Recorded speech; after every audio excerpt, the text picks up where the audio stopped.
Welcome back to another episode of Media Talks TV with your host, Tony J. If you're new here, hit the like, share, and subscribe, and click the notification bell because we got more videos coming up. This is going to be another segment of uh, retrospectives. And, I wanted to take the time out to say Merry Christmas to everybody and a Happy New Year. I know it's a lot of people home enjoying their dinners and watching some Christmas movies. I know I am. But as you're watching Christmas movies, I know everybody's fan favorite of all time is Home Alone. And every Christmas year that comes around, everybody watches several Christmas movies. One being if you're older than I would say 70 years old, then you're watching It's a Wonderful Life on NBC. Or Miracle at 34th Street, which is a Christmas staple. And for the 80s babies, maybe you're watching A Christmas Story. But for the 90s babies, Home Alone has been that movie.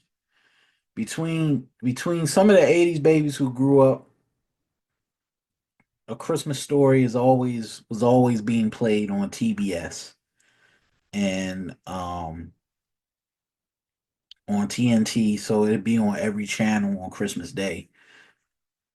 And then on Fox Family or ABC Family, if you've been around the ABC Family, or it wasn't Freeform when I was coming up, it was Fox Family, and when I got to be a teenager, it was ABC Family.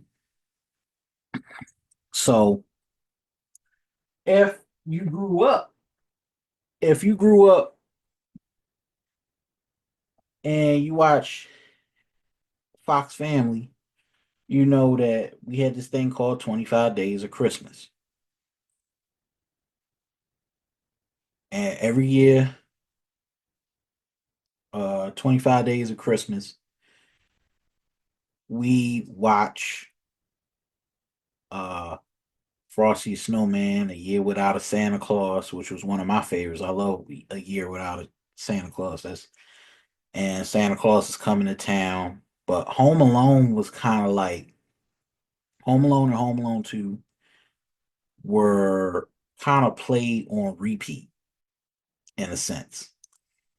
Those are like the top Christmas movies, and then in the middle of that, maybe Jingle All the Way. But Home Alone has always been a staple in everybody's household, mainly because of the cultural symbolism that it holds. And out of many of John Hughes's movies, Home Alone still ranks as John Hughes's top movie, next to maybe second, a close second next to Ferris Bueller's Day Off. And I know we're probably gonna have a debate, a long debate about that. Some of my '90s groups, if you're watching this video, chime in, because I want to have this discussion. Out of all the movies that John Hughes made, Home Alone is still one of the top movies. It's just a fact. But I've always had this debate in my mind about which Home Alone movie was the best Christmas movie of all time. Now, some of you might say the original Home Alone, no doubt. And I'd have to agree with you. But then there's something about the second one, and I'm gonna jump right into it because we don't really talk much about the second one versus the first one. And there's reasons for that. Uh I watched this video on YouTube. Roger Ebert gave a um I remember Siskel and Ebert gave a review of Home Alone 2, and they said it was a flop. It was one of the worst movies of the 90s. And I remember, thinking maybe Siskel and Ebert got it wrong. But then I decided to go back and watch the movie, and I don't always watch Home Alone like that all the time like I used to, because you know, being that I had it on VHS, I had both films on VHS. Um, it's been a kind of like a nostalgia to me, in that when you put the VCR, like I said, the VCR, it was magical because you don't get that type of feeling when you pop in a DVD. I mean, you might have some few interactions, but it ain't nothing like a VHS tape. Ain't nothing like when you hear that 10-minute hiss when you pop the tape in, you rewind it and you pop it in. Ain't nothing like the sound of that hiss at the beginning, and it be all black, and then the green thing says, all previews, you know, and then it says all previews, and you know, are rated for general audiences, and you get that, and then it has that fizz in the middle again, and then you might get a PSA about, a PSA saying say no to drugs and shit like that. Like there's just a certain unique magic to VHS tapes that we can't get no more. And I looked up the openings to Home Alone 2, but Home Alone 1 was way better.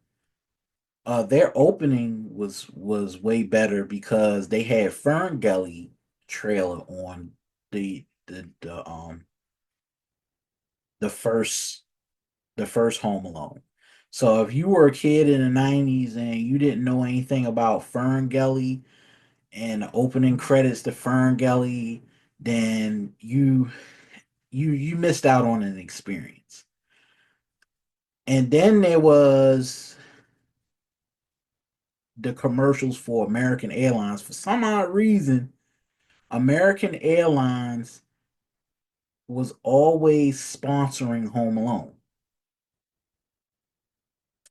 And that's crazy because when you watch the original Home Alone, all you see is American Airline tickets. Everything is American Airline. So it was like there was this cross promotion and cross marketing that happened. You know what I'm saying?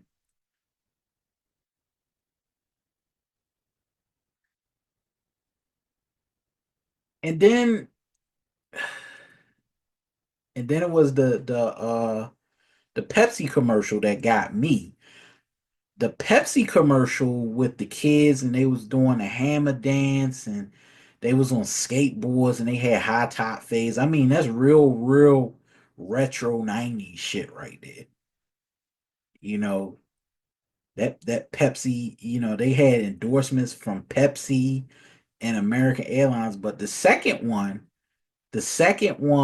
had an endorsement from both American Airlines and Life Cereal, which was crazy. Like they just put Life Cereal, like that's why I say you got to watch those opening credits to the VHS. I encourage you to go and look at it online. It's online. All you gotta do is just type in Home Alone opening credits.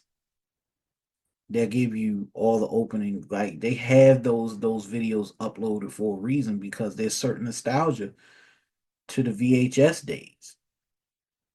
But reason why Home Alone franchise is so symbolic is because back then we had the Talk Boy, and the second one was good based off of its ability to market things. Like they were promoting cereal and the Talk Boy, and the Talk Boy became the central theme for the whole entire movie, which was weird. And then I look back on it, it's like they focus more on marketing and symbolism in Home Alone 2 versus in the original Home Alone, they were just trying to tell a story. And I think maybe Roger Ebert kind of caught on to that. Maybe he didn't see it, but the thing that really made Home Alone 2 kind of excessive was the storyline itself. It was like they tried to throw so many things in that it kind of got to a point where it just got to be too much. And I feel like Home Alone 2 kind of really kind of took down the value of the first one because for one, uh Macaulay Culkin was getting older. So he was getting to be he was 9 in the first one. I do know that. I believe he was maybe 8 or 9 years old when he did Home Alone 1. And you know, I believe he had just turned 11 when he did Home Alone 2. So there were certain things where I look back at it and I've gotten older.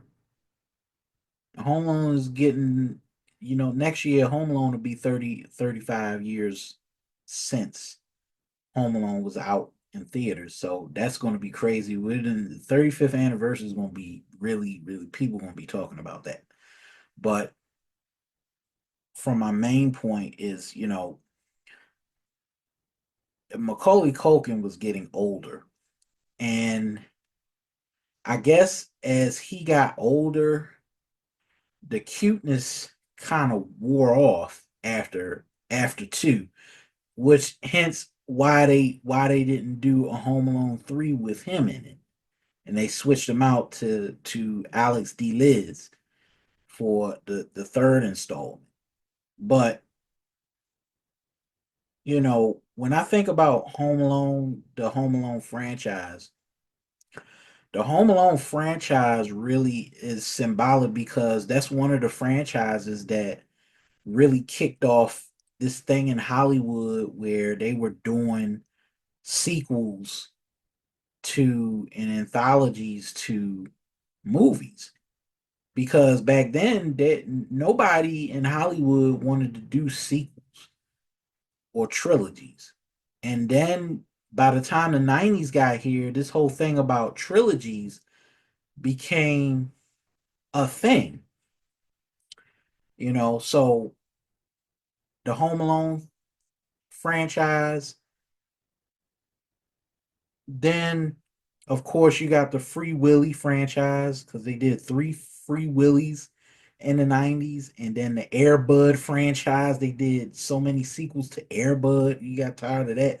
Then they did the Beethoven franchises. They had like three, I think Beethoven 3 or Beethoven's 4th. I don't know, I lost count. But the main point was franchises. Hollywood started to bank on more franchises, and then it was like Home Alone was the one movie that really kicked it off, in my opinion. I know some people have other opinions, but I believe that Home Alone contributed to that because of the success of the first one. And but the second one was kind of off.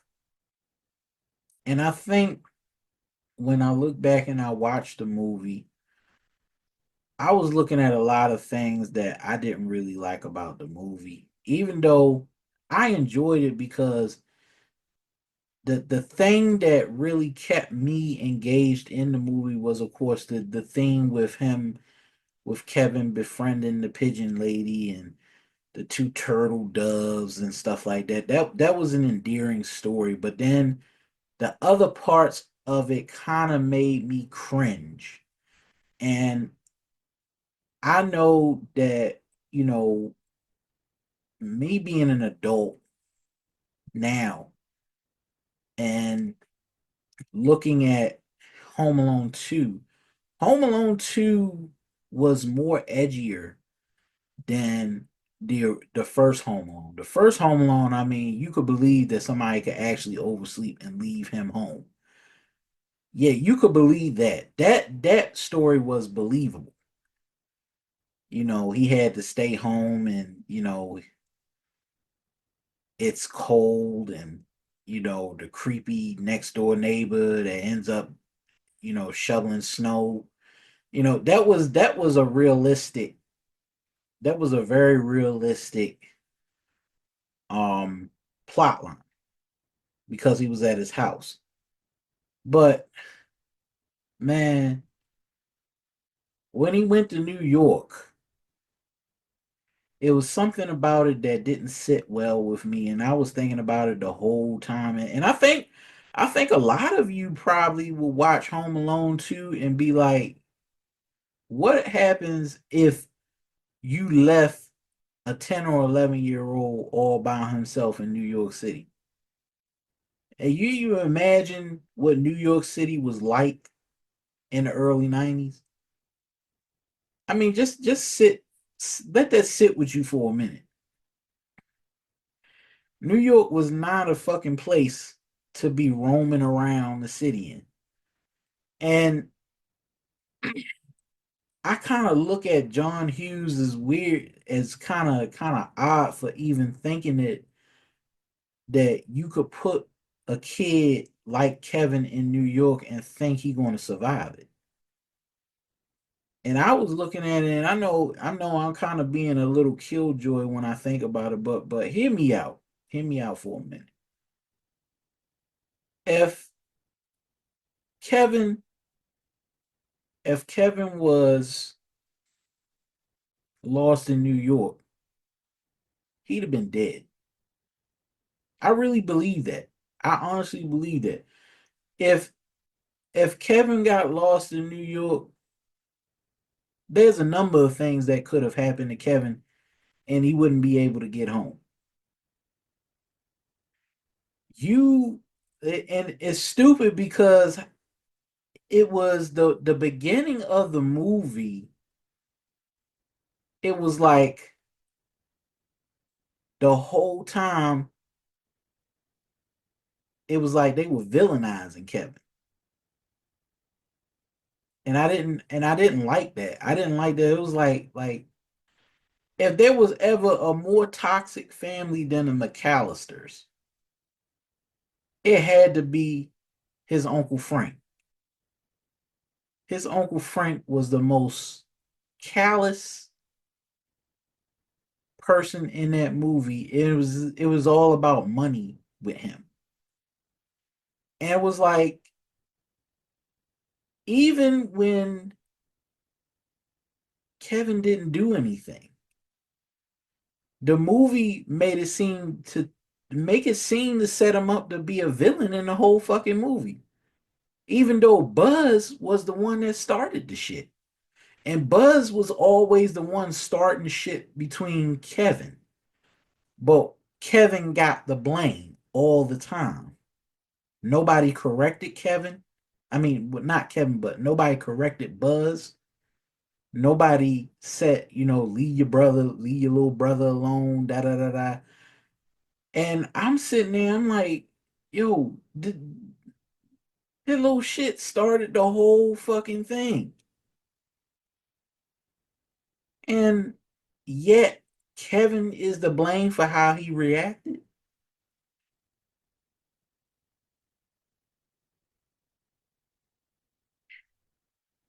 That's what's so crazy. And then he fell on the sword, and then after the whole Christmas recital, it was like Buzz fell on the sword, and they fell for his crap all the time. But Buzz was the one that was always starting shit with Kevin. He did it in the first one, and then the second one, he did it again. And so I don't see how you could write a movie where you make Kevin the antagonizer of the whole entire family, even though it was provoked.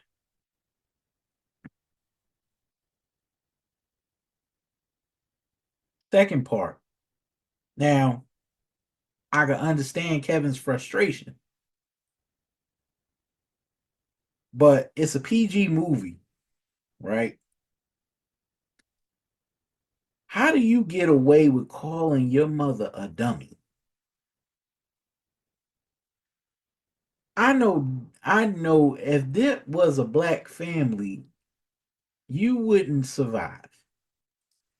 But the fact that they put him up in the attic to sleep, they put him there, and I didn't really. I'm like, you put this motherfucker up in the attic, and I was asking myself, I'm like, well, what did he do that was so wrong that y'all decided to put him up in the attic? And then before you know it, it's like Kevin completely becomes an afterthought at the airport. Another thing, how the fuck do you have all these people living in your house? Like that's a big ass family. Like I don't see how the fucking McAllisters really had that big of a fucking family.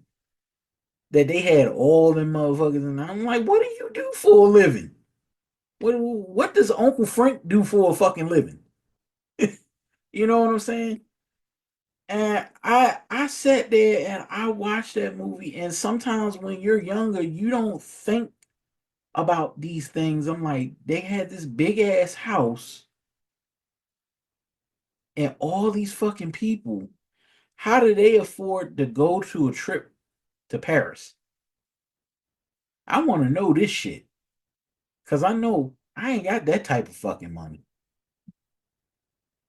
I want to know what they fucking do for a living. Like you never ended like John Hughes never really indicates what these people do for a living. But yet they have all these motherfuckers living in a house, and Kevin is the target of the angst of the fucking family. And it's like he can't get the attention that he wants because of how big the house is and how many people are around.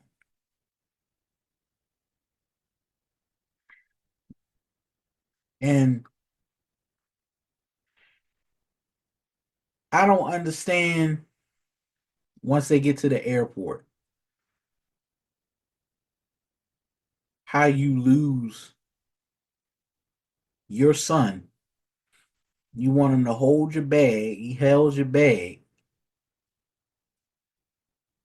and then he gets lost and goes the opposite direction of where y'all going. The shit did not make sense. For one, why would you board that person if they didn't have a boarding pass? I mean, he had a boarding pass. That's the crazy thing. He had a boarding pass, but she couldn't find it, but they boarded him anyway, which is crazy. I'm like, I'm like, you would have been fucking fired. You would have been fired after that. You don't board nobody unless they got a boarding pass in their hand. How does that make sense in the movie? He crashes right into the flight attendant trying to catch up with his father. How the hell do you board him without connecting him with his parents? You have to confirm that. And they say, "Oh, do you see your father?" Oh yeah, he's right there in the brown jacket. Did you go up to him to make sure he confirmed it? No. Okay. Well, bitch, you're fired. You are fired. Let somebody do that shit in real life. Matter of fact, do that shit at Spirit Airlines and see what happens. That's one of the unrealistic things that I saw in that movie that really kind of like scratched my head. I'm like, you boarded him without really confirming whether or not he's a minor. So how the hell could you get on a plane and not confirm that that's your actual parents on the plane? Stupid ass number one, the flight attendant.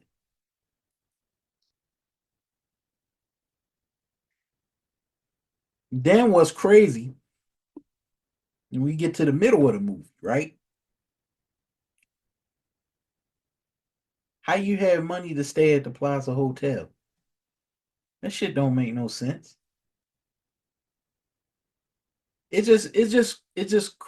baffles my mind because it's so outlandish. How you got money to go to Plaza Hotel? Oh yeah, I forgot he had his father's credit card. Yeah. Okay, fair enough. And but at the same time, who checked him in and he was a minor? He's a fucking minor.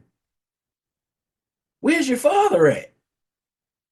Did this fucking dumbass hotel assistant even confirm with his parent before they checked him in? And he was sitting there lying his ass off the whole fucking time. I don't know how he was able to get away with that shit.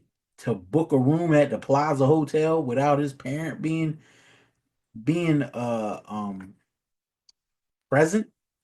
So you took somebody's card and didn't even confirm whether or not that card belonged to that said person. But yet you figure it out and you come back and then you try to roast them because of credit card fraud, but you didn't call anybody to make sure that his actual father was there. I mean, that's some real stupid shit. I seen some dumbasses before in my life, but that one just takes the cake. I don't see how that's Kevin's fault, being that he's a fucking minor. How you let a minor put $947 on your charge card? That's some dumbass shit. And I'll be thinking, I'm like, was it really that bad in the 90s that parents would give their credit cards to their young kids to let them? I mean, I've heard of latchkey kids, but goddamn. And it that's not the worst part of it. The worst part of it was when he went to Uncle Frank's house and it was abandoned, or was in the middle of construction. But Kevin was roaming the streets at that time, so it was a bunch of prostitutes and cab drivers, and he saw all that shit. Now, walking the streets of New York late at night, especially in the early 90s, was a death sentence. I mean, it was a death wish. New York is not an innocent place. You could get your face sliced. Somebody could harm you, you know. And the fact that Kevin was walking around, I could assure you, somebody would have killed him. Somebody would have really killed Kevin if he was walking around New York at night in 1992. New York was not a place you go roaming around at night. And on top of that, it was like we put they put Kevin in this weird ass position to really be a criminal in a sense. He was into criminal mischief.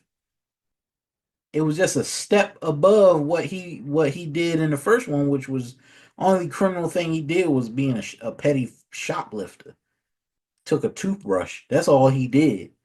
But then it's like you're raising it to a level of insanity now in the second one. So now you got him committing credit card fraud. You got him committing breaking and entering because he went into Uncle Frank's house to set up a booby trap.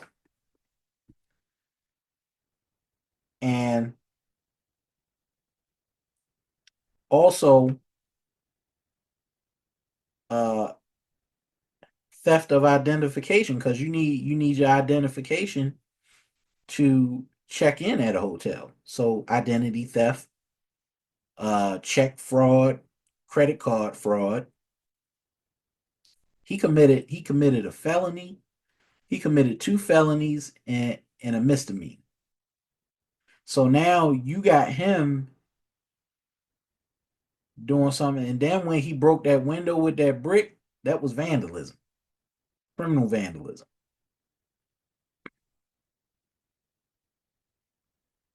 When he crawled up into that little tunnel that led to that vent in his uncle Rob's house, that was breaking and entering. All together, you basically turn Kevin into a damn criminal. And then there's the arson.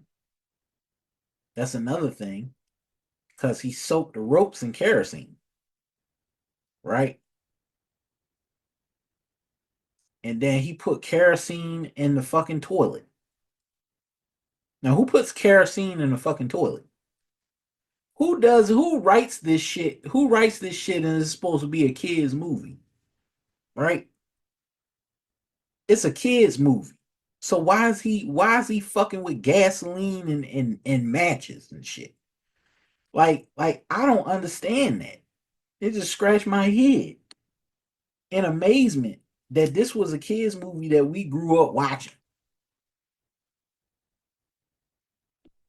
Him throwing a brick at Marv, him putting a staple gun, putting a nail gun in the middle of a door, him taking goop and putting it on the floor so somebody could slip and fall so the paint cans could fall on.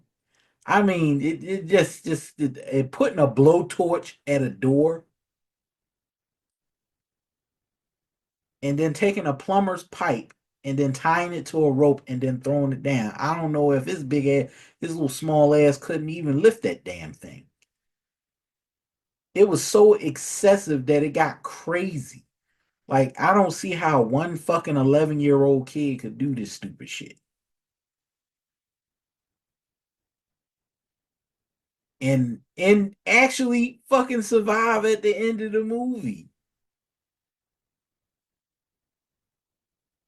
I mean, it got real when Marv pulled that gun out, you know. But let's be honest.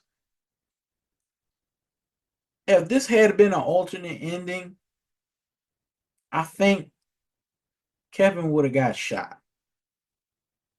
Kevin would have got killed.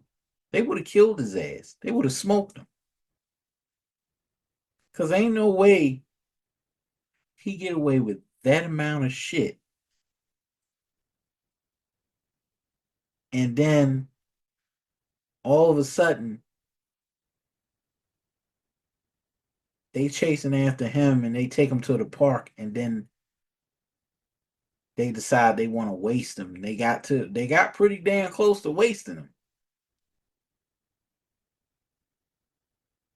But what if what if this was different, right? Because New York, I think the reason why people like Home Alone 2 is because New York at that time, and now after 9/11, I think a lot of people had a renewed sense of love for Home Alone 2, even though, because it showed pictures of the World Trade Center. But as far as the movie plot was, the only good thing about Home Alone 2 was the fact that it had a heartwarming story about a homeless woman with pigeons and the old guy at Duncan's toy chest with the turtle doves and shit like that. So that was heartwarming, but then on the other side of it, I was like, man, I don't see how he got away with this much shit and not be dead at the end of this. This is cartoonish. So I'm kind of in agreement with Robert Ebert when he said that the violence was pretty excessive. I mean, he did a lot of shit in this one that topped that really literally topped uh the first one. And when it was all said and done, it was like, when you think about it, if Kevin would have died at the end of it, it would have been his parents' fault. It would have been his whole family's fault because his family was fucking toxic. Kevin was an afterthought to his family. Him being the youngest and him not having the attention and love that he deserved.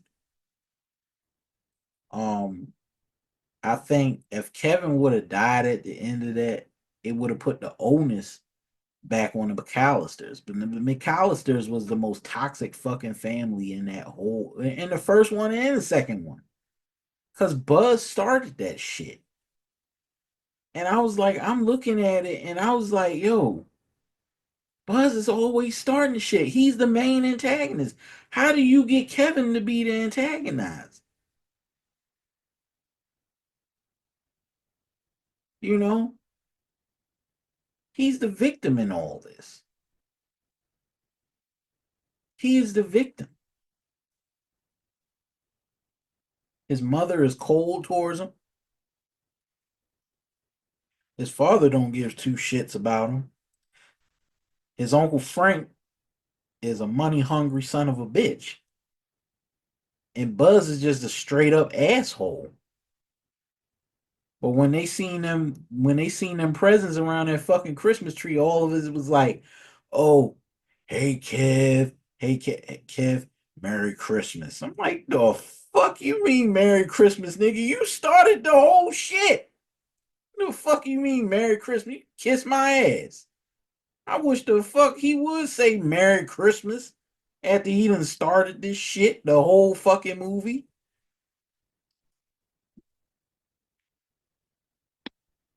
I'm like, seriously, dude? Seriously? You're the reason why I'm here in the first place. I'm the reason why you got all them fucking presents under them trees. So me getting lost in New York actually fucking paid off because all y'all got free presents under the fucking tree.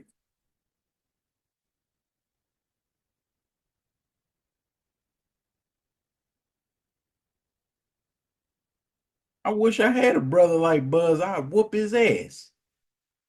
We'd always be getting into it. That's why I'm like, and that gives me another thought too. You know, and we've always joked about this in like in the hood. because a lot of black kids we grew up watching Home Alone.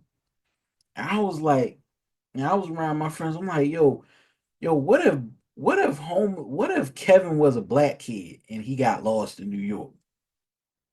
And I'd be sitting there. I'm like, yo, what if Kevin got lost in New York, lost in Harlem or something like that? Because he was pretty damn close. He was on West 116th Street.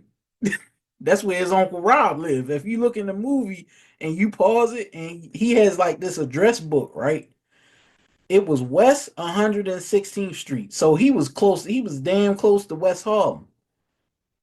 Yeah, two more blocks up, his ass would have got shot. Two, it's 17, 18, 19, 20. Yeah, if he had across 120th, his ass would have gone. His ass would have been gone. He'd have got shot in Harlem and be like, dun, dun, dun, dun, dun, dun, dun, dun, dun, dun. His ass would have got shot in Harlem. I'm like, yeah, you get lost in New York, you better not get lost in Harlem. They'd be like, what happened to Kevin? Yeah, he got shot on West 120th Street. Nigga shot him.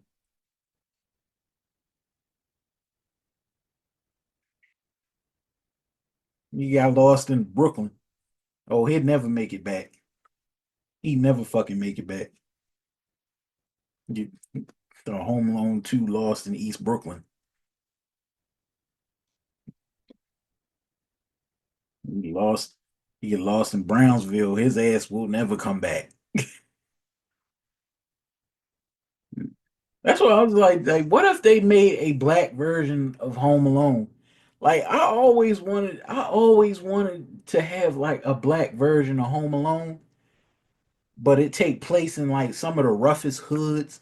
Like instead of Kevin's from Winnetonka, Illinois, right? And he's from North Chicago, like in the suburbs. But what if Kevin was from the south side of Chicago? Like like he get lost in the projects, like something like Home Alone lost on O Block or lost on 63rd. I mean that shit would be crazy. Like Marv and Harry, like I think Marv and Harry would probably be like two thug motherfuckers, kind of like Method Man and Red Man and shit, and they just come out of prison, and they won't be like the Sticky Bandits or some shit, right? Be like the Sticky Glocks or something like that, or something like that. I mean that would be a weird ass. That would be a wild ass movie. I'm like, Friday does good. I mean, we should make like a hood version of Home Alone, like a black version of Home Alone, like you know, just for shits and giggles, you know. And I was thinking about that. I'm like, why don't they make a black version of Home Alone? Because that would be a horrible story.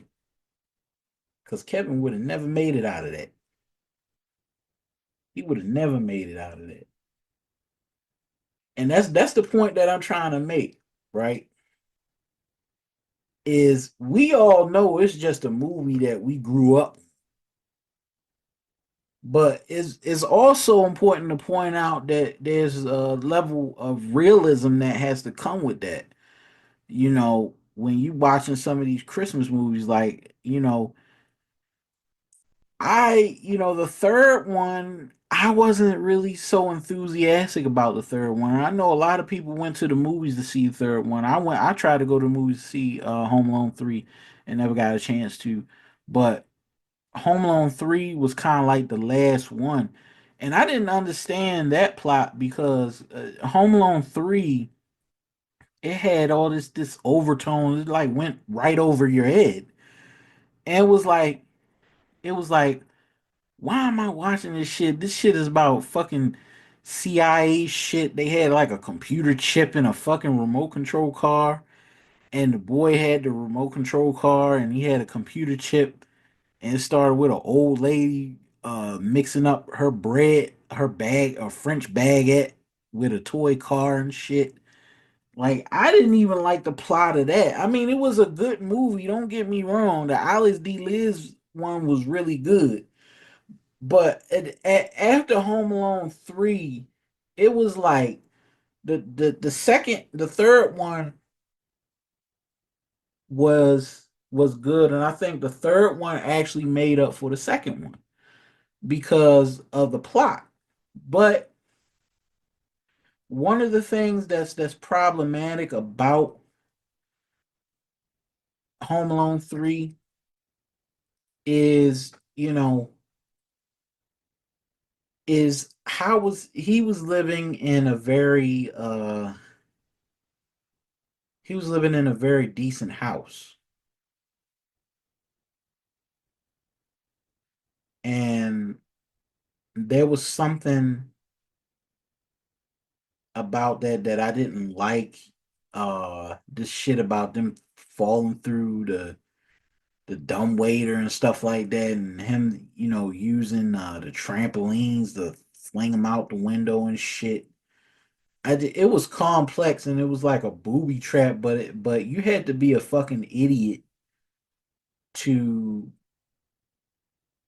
look at that movie and think that this movie actually was way better than anything else you've seen. But it was trying for me because the whole plot was complex. All these CIA operatives, like he had a computer chip, they were trying to get the fucking computer chip. I'm like, did you have to go through all of that fucking bullshit just to get a fucking computer chip? Like you willing to fucking kill a kid for a fucking computer chip? Like it was that fucking serious. I'm like, they made it that fucking serious. But I mean, but what made that show, that third installment good is, Scarlett Johansson. That was one of Scarlett Johansson's first movies, so she was pretty in that movie. But I just didn't understand the plot, and it kind of went over my head. And even now, it's hard for me to really sit through Home Alone 3 because of that. Now, the fourth one, the fourth one was trash. Like that fourth one, that one came on Fox, ABC Family when I was like 12 years old, and I ain't even want to watch it. It was stupid. It was stupid as shit. It was trash. And then I just realized how much they tried to milk Home Alone. I'm like, how many fucking Home Alones are you gonna make? And I wasn't even interested in seeing any more Home Alone movies after 3. 3 should have been done. Like but they wanted to milk it even more, so they made Home Alone 4, which was stupid. Like I hated that fucking movie. I watched it, I blinked at it, and then I turned the TV to something else because I couldn't sit through that shit. You in a big ass mansion, you got these high tech toys and shit. I'm like, no, we not doing that. And the people that were the new crooks in that movie was fucking stupid. And then they did the Home Sweet Home Alone, I think the last one that came out a couple of years ago. I didn't watch that one. That one was stupid. I think it was a little British kid. I think it was. I ain't want to watch that shit. Like if you can't respect the classic 3, you do not need to make any more fucking Home Alone movies. And I just got tired of it. And I felt like when they made more of those movies, it kind of took down the value of the first 3, you know. Now I had my criticisms about the Home Alone franchise, but nothing is ever going to top the first and the second. It's just not. I feel like, I try to have Home Alone 3 is kind of like separate from them because it, you know, Macaulay Culkin made that character his. And it's his for him to keep because out of all of that, that's the only thing he's done. I mean, he did Richie Rich and shit like that, but other than that, Good Son, which was one of his best movies, so he broke out of that role he transitioned very well after that role, which I give him credit for because we got tired of seeing that dynamic. We thought he was going to be typecasted or stuck in that role for the rest of his life, and I'm glad he wasn't. You know, but it's Christmas, and you know, I I love Home Alone and the symbolism of it, and it's something that's a part of the Christmas tradition now. So whenever somebody want to watch a Home Alone movie, the symbolism is still there. Like it's not going anywhere. You know, we'll be watching this movie 50, 60 years down the line, and we'll be talking about it in the same breath that everybody talks about It's a Wonderful Life. And I feel like it's getting there. It's getting there. And, Home Alone is going down as one of the greatest Christmas movies of all time. And it's proven its fact of having a lot of staying power. If you grew up with the Talk Boy and the Talk Girl and the Talk Pen, they had the little pen that they made from Tiger Electronics that came out in 1996. They had all these toys, all this memorabilia, because Home Alone meant something to a lot of 90s kids that grew up during that time period. And I think for a lot of y'all that's in your 30s now and your 40s, y'all are introducing that to a new generation, which is amazing, you know. But I still thoroughly enjoy Home Alone. I don't need to watch it this year mainly because I know the story front to back. And I know you know the story front to back. I could have that playing in the background and be working out or vacuuming or something like that, and I know I have my head turned and I know the dialogue. Keep the change, you filthy animal. I'm gonna give you till the count of three to get your lousy lion, no further carcass out my door. One, two. Keep the change, you filthy animal. So I know it front to back. So I don't need to watch it as much as I used to watch it. And even don't lie to yourself. Even when as kids, we tried some of the most stupidest shit off watching, Home Alone. I remember I tied two paint cans to a string. I remember I did that stupid shit one time. So anybody that grew up, they know that the two paint cans tied to a string, that's symbolic. That's symbolic. That's Home Alone. That's a part of our childhood.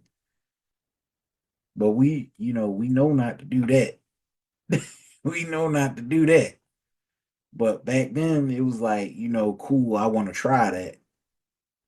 Some of y'all done put Christmas ornaments on the floor and left toy cars and shit on the floor. People step on your steps and shit. Y'all done put ice on your steps one time. Like, I mean, come on now. Like, I know y'all have done that shit before. I mean, some of y'all have done it. Maybe not everybody has done it. I know I've done that stupid shit. But other than that, other than that, wrap this up. You know, Home Alone is still going to be the tradition for everybody, and I guess because of this symbolism, it kicked off the whole thing of the sequels and the trilogies for the movie industry.